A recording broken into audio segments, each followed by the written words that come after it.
وسلم على رسوله النبي الحنين المكين الرؤوف الرحيم أما بعد فأعوذ بالله من الشيطان الرجيم بسم الله الرحمن الرحيم إن الصلاة كانت على المؤمنين كتابا موقوتا صدق الله العظيم والصلاة والسلام على أشرف الأنبياء والمرسلين وعلى آله وصحبه وعلماء أمته وصلحاء ملته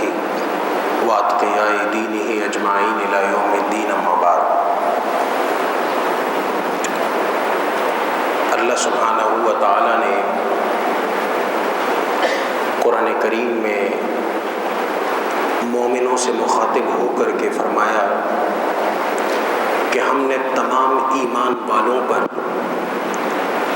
نماز کی ادائیگی کو خاص اس کے وقت میں ادا کرنا فرض قرار دیا ہے. نماز کی اہمیت ہر مسلمان جانتا بھی ہے اور اسے یہ بھی پتہ ہے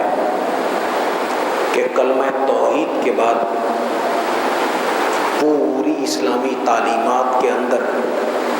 سب سے زیادہ اہمیت جس چیز اور جس عمل کو دی گئی ہے وہ نماز ہے اور نماز کی ادائیگی ہے. قرآن کریم میں براہ راست اور بالواسطہ 750 مرتبہ نماز کے ادا کرنے کا حکم دیا گیا ہے. اور اللہ سبحانہ و تعالیٰ نے جتنی مخلوقات پیدا کی بالخصوص اپنے جن فرشتوں کو اپنی عبادت میں لگا رکھا ہے ان سب کی عبادتوں کا مجموعہ ہماری یہ نماز ہے. اور اسی لیے حدیث میں آتا ہے کہ جب مسلمان نماز کی ادائیگی کے لیے کھڑے ہو کر کے اللہ اکبر کہتا ہے تو اللہ سبحانہ و تعالیٰ کے وہ فرشتے جو اللہ کے بارگاہ میں عبادت کی ادائیگی پر مامور ہیں ان کی 10 بڑی صفیں ہیں. ہر صف میں اربوں ملائکہ ہیں، اربوں. ایک صف وہ ہے جو تکبیر تحریمہ ادا کرنے والوں کی ہے. ایک صف ان ملائکہ کی ہے جو صرف کھڑے ہو کر کے اللہ کے حضور قیام کی حالت میں ہیں، قیام کھڑے ہونے کو کہا جاتا ہے. ایک صف وہ ہے جو رکوع کی حالت میں ہے. فرشتوں کی ایک صف وہ ہے جو سجدے کی حالت میں ہے. ایک صف وہ ہے جو جلسے کی حالت میں ہے. ایک صف وہ ہے جو صرف سلام کر رہے ہیں. ایک صف وہ ہے جو صرف درود پاک پڑھ رہے ہیں. ایک صف وہ ہے جو ثنا سبحانک اللہم کی تلاوت کرتے رہتے ہیں. ایک صف وہ ہے جو استغفار کرتے رہتے ہیں. ایک صف ان کی ہے، ان فرشتوں کی ہے جو تکبیر، تحلیل اور تحمید کرتے رہتے ہیں. چنانچہ جب مسلمان کھڑے ہو کر کے نماز میں اللہ اکبر کہہ کر کے نماز کا آغاز کرنے لگتے ہیں تو یہ فرشتے ان کی عبادت کو دیکھ کر کے حیران ہو جاتے ہیں اور انہیں اس بات کا بھی احساس ہونے لگتا ہے کہ ان کی جداگانہ عبادتوں کو اللہ نے سمیٹ کر کے ان سب کی برکتوں کو یکجا کر کے اہل ایمان کو نماز کی شکل میں دے دیا ہے. کیونکہ جو فرشتے ثنا پڑھ رہے ہیں وہ قیامت تک صرف ثنا کی عبادت کرتے رہیں گے. جو قیام کی حالت میں ہیں وہ قیامت تک قیام کی حالت میں رہیں گے. جو رکوع اور سجود کر رہے ہیں، رکوع کرنے والے رکوع کی حالت اور سجود کرنے والے یعنی سجدہ کرنے والے وہ سجدہ کرنے کی حالت میں قیامت تک رہیں گے. جو جلسے میں ہیں، جلسہ کہتے ہیں 2 سجدوں کے درمیان بیٹھنے کو، جو جلسے کی حالت میں ہیں وہ قیامت تک اس جلسے کی حالت میں رہیں گے، لیکن جب وہ ایمان والوں کو دیکھتے ہیں کہ وہ اللہ کے حضور ایسی عبادت کو ادا کر رہے ہیں جو تمام فرشتوں کی مجموعی عبادت کا ایک خلاصہ ہے، انہیں اس بات پر بڑی حیرانگی ہوتی ہے، اور وہ ایسے ایمان والوں کے حق میں دعا کرتے ہیں کہ اللہ سبحانہ و تعالی اپنے اس بندے کو تمام کے تمام فرشتوں کی عبادتوں کے اجر اور نیکی کے مثل ثواب عطا فرما دے۔ اس لیے نماز، اس حدیث کو امام منذری نے بھی روایت کیا ہے ترغیب و ترہیب میں، اور دوسرے ائمہ محدثین نے بھی اس حدیث کو نقل کیا ہے۔ حضور مجدد الف ثانی رحمۃ اللہ تعالی علیہ فرماتے ہیں کہ دنیا جہان کی جتنی لذتیں ہیں، سب سے بڑھ کر کے لذت ایک مسلمان کے لیے اگر کسی عمل میں ہو سکتی ہے تو وہ نماز کا عمل ہے، بشرطے کہ اس کی یہ لذت اور اس کا یہ معمول اس طور پر اس کی عادت کا حصہ بن چکا ہو کہ وہ اب اس کے بغیر ٹھہر نہ سکتا ہو، رہ نہ سکتا ہو۔ اور نماز ادا کرنا تو دور کی بات ہے، نماز کے لیے جو لوگ آذان دیتے ہیں، جنہیں ہم مؤذن کہتے ہیں، اللہ کی نگاہ میں ان کی حیثیت اور اہمیت کیا ہے؟ حدیث میں آتا ہے کہ قیامت کا دن ہوگا، تمام لوگ پریشانی کی حالت اور کیفیت میں ہوں گے۔ اس دن تمام لوگوں کے درمیان جن کی گردنیں اونچی ہوں گی اور وہ سب کے درمیان نمایاں ہوں گے، وہ لوگ ہوں گے جو دنیا کے اندر مسجدوں میں آذانیں دیا کرتے تھے۔ یہ ان کا اجر اور یہ ان کا مقام ہوگا۔ اور آپ اس بات کا اندازہ لگائیں کہ خود آذان دینا اور آذان دینے والے، ایک حدیث میں آتا ہے کہ قیامت کے دن اللہ تعالیٰ حضرت بلال حبشی رضی اللہ تعالیٰ عنہ کو ان کا قائد اور امام بنا دیں گے، اور دنیا کے تمام مؤذن ان کی قیادت اور امامت میں جنت میں داخل ہوں گے۔ یہ ان کا وہ اجر ہوگا جس کی وجہ سے وہ دنیا کے اندر یہ آذان دینے کی ذمہ داری کو نبھاتے تھے۔ اور یہ اتنا بڑا عمل ہے کہ حضور علیہ الصلاۃ والسلام کے پاس ایک صحابی حاضر ہوئے، عرض کرنے لگے کہ اے اللہ کے رسول صلی اللہ علیہ وسلم، آپ ہمیں وہ عمل بتا دیں جس کے نتیجے میں جنت میں داخل ہو سکوں۔ حضور علیہ الصلاۃ والسلام نے فرمایا کہ کن مؤذنن، کہ آپ مؤذن بن جاؤ۔ صحابی نے سوچا اور سوچ کر کے رکے، اور رکنے کے بعد جواب دیا، اے اللہ کے رسول صلی اللہ علیہ وسلم، یہ بڑا مشکل کام ہے، یہ بہت مشکل کام ہے کہ میں پانچوں وقت نماز کے لیے آذان بر وقت دوں، تمام نمازیوں سے پہلے آ کر کے میں آذان کی ذمہ داری کو نبھاؤں۔ حضور علیہ الصلاۃ والسلام نے فرمایا کہ اگر ایسا ہے، فرمایا کہ کن امامن، آپ ان کو نماز پڑھانے والے بن جائیں۔ فرمایا حضور یہ بھی میرے بس میں نہیں ہے، یہ بڑی ذمہ داری ہے، ہر نماز میں تلاوت بھی کرنا، نماز کے تمام مسائل کو ازبر کیے رکھنا، اور نماز میں خطاؤں سے اپنی نماز کو محفوظ کیے رکھنا، یہ بھی کوئی اتنا آسان کام نہیں۔ آپ نے فرمایا جب تم مؤذن نہیں بن سکتے، جب تم امام بھی نہیں بن سکتے، تو تمہارے لیے بہتر یہ ہے کہ جب امام نماز پڑھائے تو اس کے ساتھ باجماعت نماز میں شامل ہو جاؤ۔ اللہ تعالیٰ صرف تمہارے باجماعت نماز میں شمولیت کے صدقے میں تمہیں جنت میں داخل فرما دے گا۔ اس لیے جو لوگ مسجدوں کو آباد کرتے ہیں، مسجدوں میں آتے ہیں اور مسجد کی نمازوں میں شامل ہوتے ہیں، اللہ کی نگاہ میں ان کا بڑا مقام اور مرتبہ ہے۔ اور میں عرض یہ کر رہا تھا کہ یہ تو نماز ہے، نماز کی تو اہمیت ہے ہی،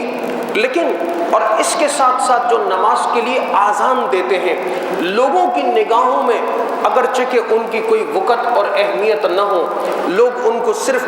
مؤذن مسجد سمجھ کر کے نظر انداز کر دیتے ہوں، لیکن حضور علیہ الصلاۃ والسلام نے ارشاد فرمایا کہ مؤذن تو اللہ کی نگاہ میں محبوب ہوتے ہی ہیں، لیکن فرمایا کہ لا تسبوا الدیک فإنہ یوقظ للصلاۃ۔ وہ مرغے آپ نے گاؤں دیہات میں کبھی دیکھا بھی ہوگا، ان کے بارے میں سنا بھی ہوگا، فرمایا کہ وہ مرغا جو صبح اٹھ کر کے آذان دے کر کے لوگوں کو نماز کے لیے جگاتا ہے، اسے بھی گالی مت دیا کرو،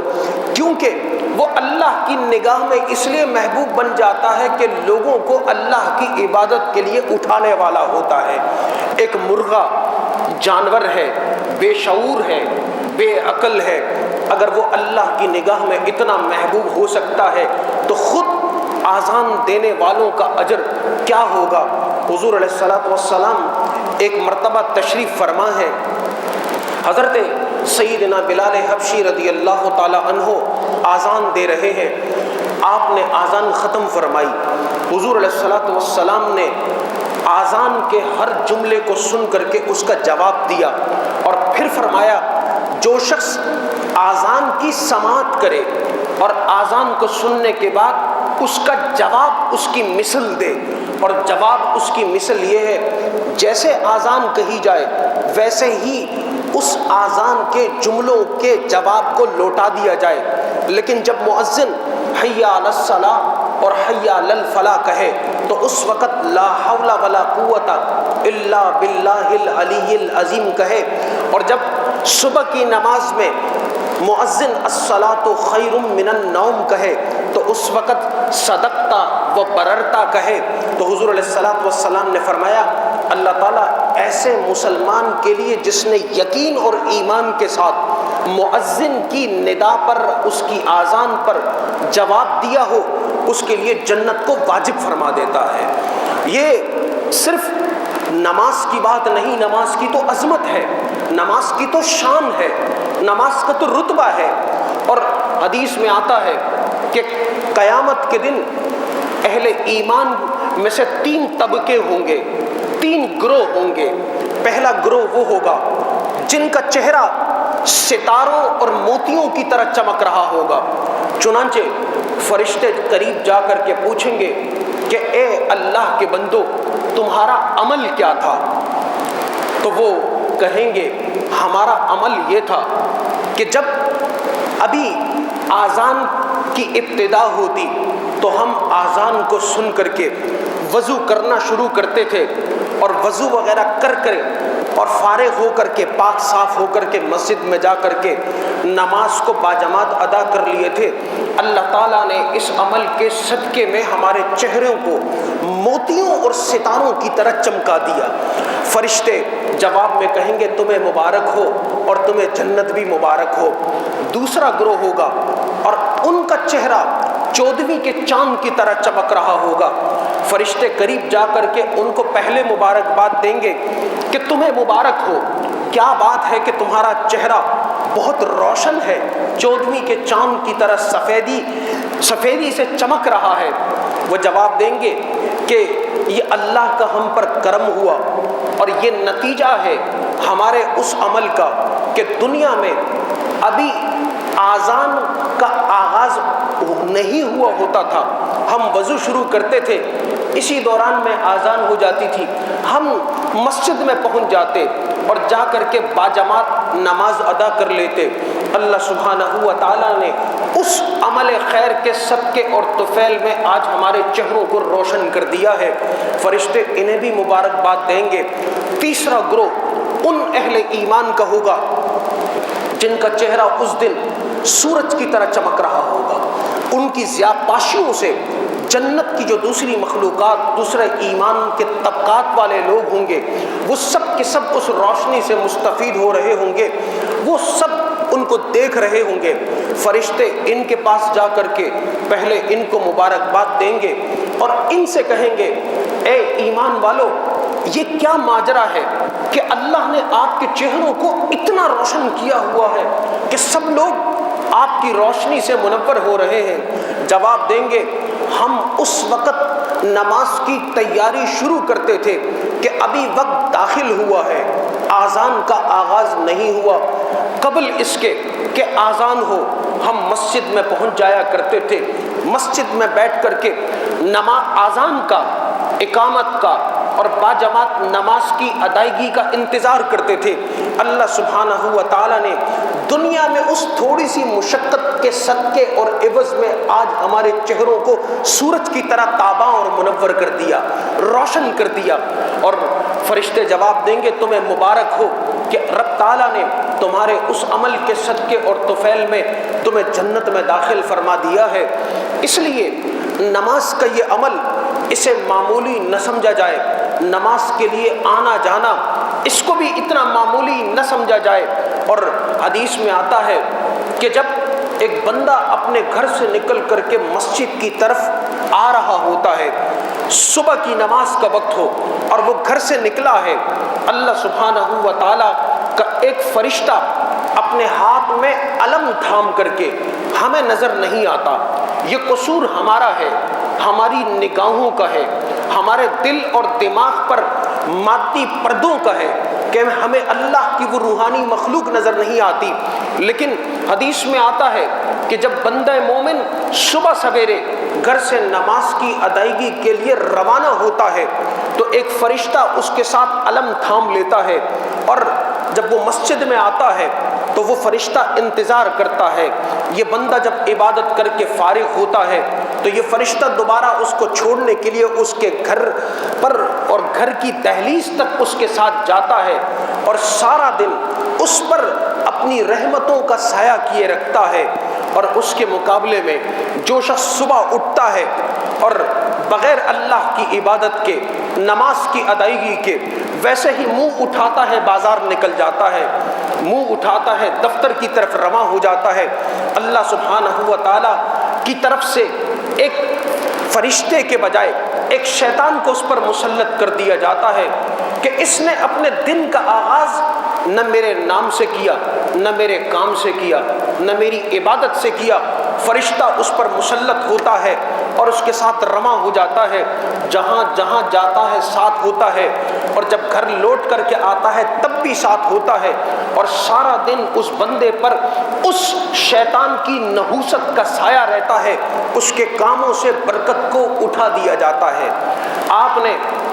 ہزاروں لوگوں کو دیکھا ہوگا، ان کی لاکھوں تنخواہیں ہیں، ان کی لاکھوں میں آمدنی ہے، ان کی عجیب و غریب مختلف قسم کے بزنسز ہیں، لیکن زندگی کے اندر برکت نما کوئی چیز نہیں۔ ایک مسلمان جب اپنا سارا اعتماد مادی وسائل پر کر کے اللہ کی بارگاہ سے صرف نظر کر لے، اپنے رخ اور منہ کو موڑ لے، تو اس وقت اللہ کی رحمت بھی اس سے اپنے رخ کو، منہ کو موڑ لیا کرتی ہے۔ آپ لاکھوں تعویذ بنائیں، آپ لاکھوں عاملوں کے پاس جائیں، آپ لاکھوں لوگوں سے اپنے اوپر دم ڈلوائیں، لیکن جب تک خود اللہ کی بندگی کرنے پر آپ کا دل آمادہ نہ ہو، اس وقت تک کسی کا کوئی تعویذ آپ پر اثر نہیں کر سکتا، کسی کا کوئی دم آپ کے اوپر کارگر ثابت نہیں ہو سکتا، آپ کے کام اور کاروبار میں قطعاً کوئی برکت نہیں ہو سکتی۔ آپ بے شک اپنے کارخانے میں، اپنے آفس میں، اپنی دکانوں میں تعویذوں کے انبار لگا دیں، آپ سب کچھ لا کر کے رکھ دیں، لیکن اگر آپ اللہ کے حق کی ادائیگی کے لیے تیار نہیں تو پھر اللہ کی رحمت کے بھی آپ نہ امیدوار ہیں نہ مستحق ہیں۔ آپ کو، اور اللہ تعالیٰ معاف فرمائے، جب کوئی مسلمان اللہ کی رحمت سے اس کو محروم کر دیا جاتا ہے تو اس کے بعد جو کچھ اس کے پاس ہوتا ہے ہر چیز بے برکت ہو جاتی ہے، اس کا مال بھی بے برکت، اس کی دولت بھی بے برکت، اس کے وسائل بھی بے برکت، اس کی اولاد بھی اس کے لیے بے برکت، اس کی گھر والی بھی اس کے لیے بے برکت، اس کے بھائی عزیز و اقارب اور اس پر تکیہ کرنے والے سارے لوگ، کسی سے اس کو فائدہ نہیں پہنچتا، ہر بندہ اس کو ڈستا ہے، ہر بندہ اس کو نقصان پہنچاتا ہے، اس لیے کہ اس بندے نے خود اپنے آپ کو شیطان کی پناہ میں دیا ہے۔ شیطان اور اس کے لشکریوں کا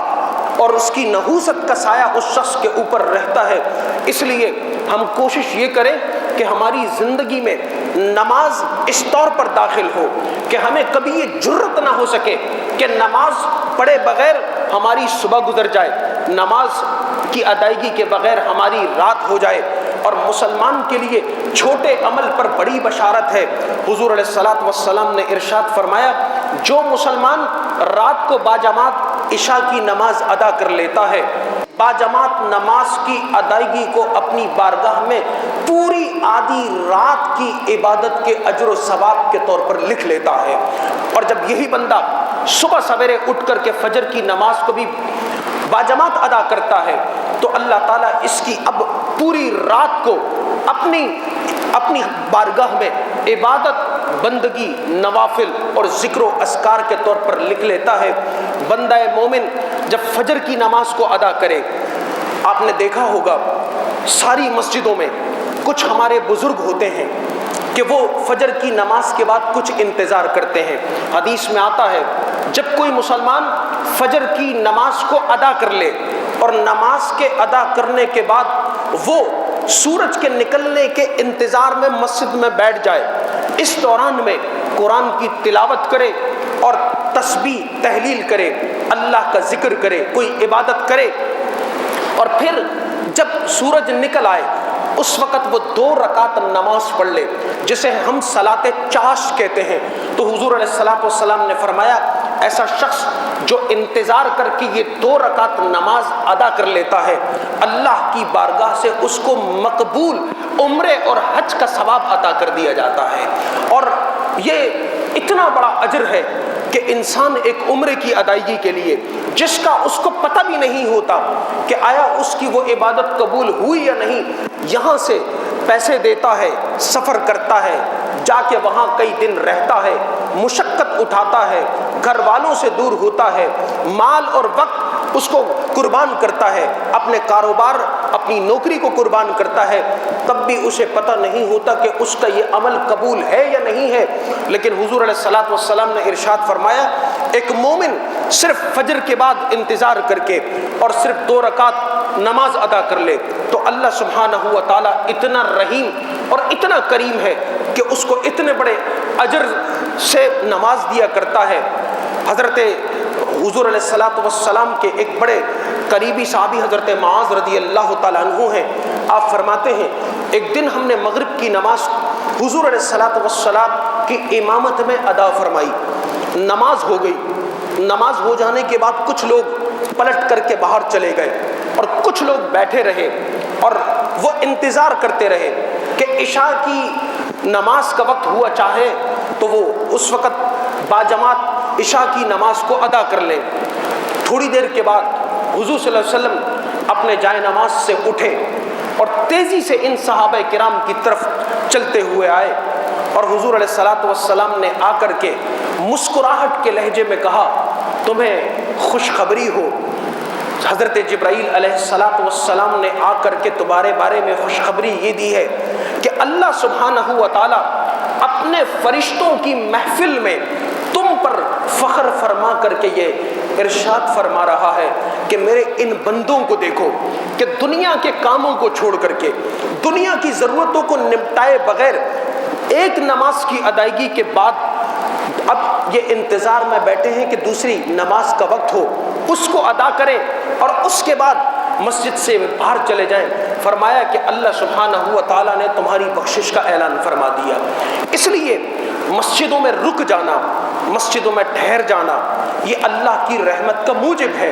حضور علیہ الصلوۃ والسلام ارشاد فرماتے ہیں کہ وہ لوگ جو مسجدوں سے محبت کرتے ہیں ان کی مثال میخوں کی ہو جاتی ہے، جیسے پلرز ہوتے ہیں، ان کی مثال پلرز کی ہوتی ہے، اور اگر کبھی کسی وجہ سے یہ مسجدوں سے غائب ہو جائیں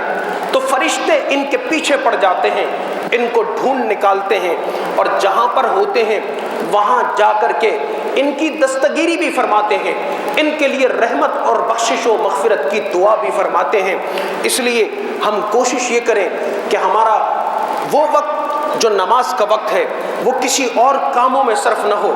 باجماعت نماز آ کر کے ادا کریں، وقت پر نماز کو ادا کیا جائے۔ اگر آپ کسی ایسے پیشے سے منسلک ہیں کہ نماز کی ادائیگی میں دقت ہوتی ہو، تب بھی کسی مسلمان کے لیے یہ بات روا نہیں ہے کہ وہ نماز کو ترک کر دے، کیونکہ حدیث میں آتا ہے کہ جس نے جان بوجھ کر کے نماز کو چھوڑ دیا، من ترک صلاۃ متعمدا فقد کفر،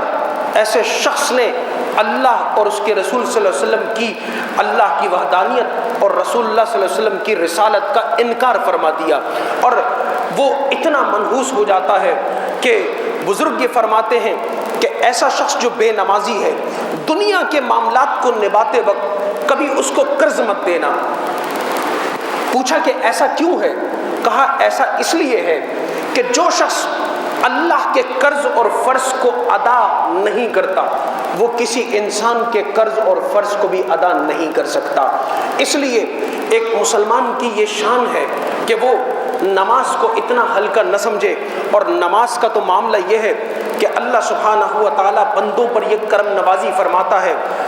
حضرت سلیمان فارسی رضی اللہ تعالیٰ عنہ فرماتے ہیں کہ جب ایک مسلمان نماز کی ادائیگی کے لیے صرف وضو کرتا ہے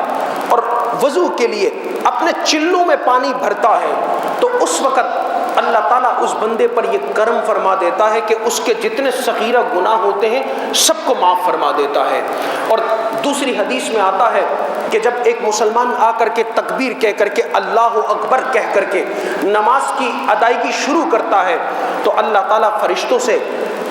یہ مخاطب ہو کر کے ارشاد فرماتا ہے کہ جاؤ میرے اس بندے کے جسم پر گناہوں کے جتنے میل کچیل ہیں ان کو ہٹا کر کے دور کر دو، یہ میری بارگاہ میں آیا ہے۔ انسانوں میں سے کسی بڑے آدمی کے دفتر میں کوئی گندگی، میل کچیل اور بدبو اور غلاظت کے ساتھ چلا جائے تو بات سننے سے پہلے اس کو باہر کر دیا جاتا ہے۔ اللہ کی بارگاہ اس کائنات کی سب سے بڑی بارگاہ ہے، اور کسی مخلوق پر قیاس کرنا کیا ہے، ہمارے ادراک اور حواس سے بڑی بارگاہ ہے، پاک صاف بارگاہ ہے۔ اسی لیے وہاں آنے کے لیے وضو کو شرط بنایا گیا۔ اللہ تعالیٰ فرماتا ہے کہ جاؤ اس کے میل کچیل کو اٹھاؤ، ایک سائڈ پہ ڈال دو۔ یہ شخص جب عبادت ادا کر چکا ہوتا ہے اور گھر واپسی کے لیے تیار ہوتا ہے، روانہ ہونے لگتا ہے، فرشتے پوچھتے ہیں کہ باری تعالیٰ اس کے گناہ جو ہم نے اس کے جسم سے اتار کر کے ایک طرف ڈال دیے تھے، اب آپ کی اجازت ہو تو یہ نماز ادا کر چکا ہے، دوبارہ اس پر لاد دیے جائیں۔ اللہ سبحانہ و تعالیٰ ارشاد فرماتا ہے کہ میرے فرشتوں، جب ایک بار تم نے میرے اس بندے سے گناہوں کے اس میل کچیل اور غلاظت کو اتار بھار پھینکا ہے تو اب دوبارہ اس پر لادنے کی ضرورت نہیں، یہ میری بارگاہ میں آ کر کے پاک صاف ہو چکا ہے، ہم نے اسے پاک صاف کر دیا ہے، اب یہ پاک صاف ہو کر کے اپنے گھر کی طرف رواں ہوں گے۔ اسلام کے پورے نظام میں، وہ اس کی معاشرت کا نظام ہو، معیشت کا نظام ہو، سیاست کا نظام ہو، اس کے اخلاقیات کا نظام ہو، اس کے اندر بنیاد وہ نماز ہے۔ اگر ایک آدمی سب کچھ کرتا ہے اور نماز نہیں پڑھتا تو اس کے ایمان کی کوئی گواہی نہیں۔ حضور علیہ الصلوۃ والسلام نے ارشاد فرمایا، جس آدمی کو مسجد میں آتا جاتا دیکھو اس کے ایمان کی گواہی دے دیا کرو، اور جو آدمی مسجد میں آتا جاتا نظر نہ آئے، ہو سکتا ہے کہ وہ آپ کے علم میں مسلمان ہو لیکن مسلمان معاشرت کے اندر اس کے مسلمان ہونے کا سٹیٹس ختم ہو جاتا ہے۔ اور حضور شیخ عبد القادر جیلانی محبوب سبحانی رضی اللہ تعالیٰ عنہ ارشاد فرماتے ہیں کہ جو آدمی بے نمازی ہے اس کو مسلمانوں کے قبرستان میں نہ دفنایا جائے، اس کو مسلمانوں کے مقبرے کے اندر اس کی قبر کو نہ بنایا جائے، اس کے ایمان کا کوئی اعتبار نہیں۔ اس لیے اللہ سبحانہ و تعالیٰ سے دعا ہے کہ وہ ہمیں نماز پڑھنے اور باجماعت نماز ادا کرنے کی توفیق عطا فرمائے۔ آمین وما علینا الا البلاغ المبین۔